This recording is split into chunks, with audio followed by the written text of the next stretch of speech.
Let's see some patterns in the brain these other people, which if we're learning and saying that we should learn from Jesus. I think it's just wise or right for us to see some patterns we find in the Bible about these other people and how they prayed, because the Bible gives us certain hints here and there that we can see and say, oh, this is not the way Jesus prayed, or this is not the way Jesus taught prayer.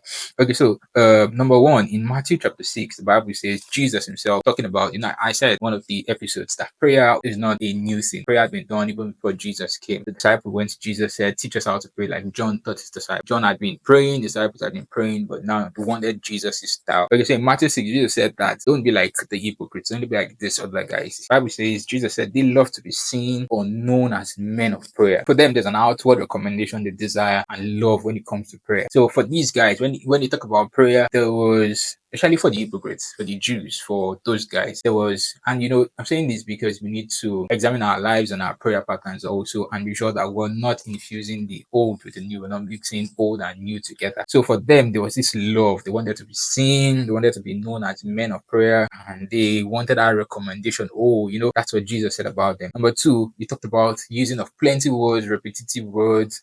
We need to examine that. Is there a lot of repetition in your words? And of that, Jesus said something very fundamental. He said they think God is going to hear them because they spend a lot of time repeating a lot of things.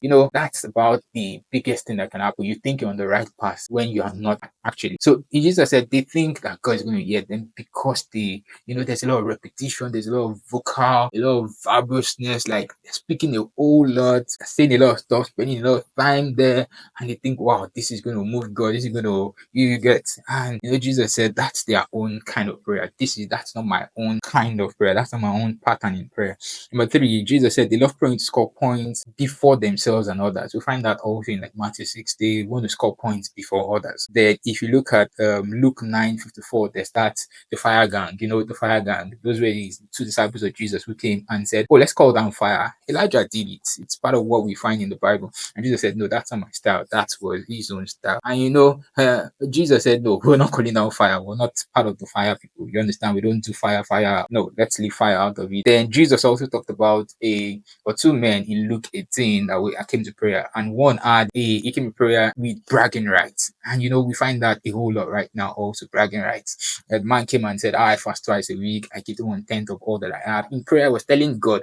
And now we might not be telling God, but you find people come out and say, oh, I spent 20 hours in prayer. Oh, in my prayer, I was this. In my prayer, I was rolling. I knelt my head under my knees. It's not Jesus' style. Yeah, we find it in the Bible, but that was not the style of Jesus. And that's why we're learning prayer right now from Jesus, not just from the Bible, but from Jesus.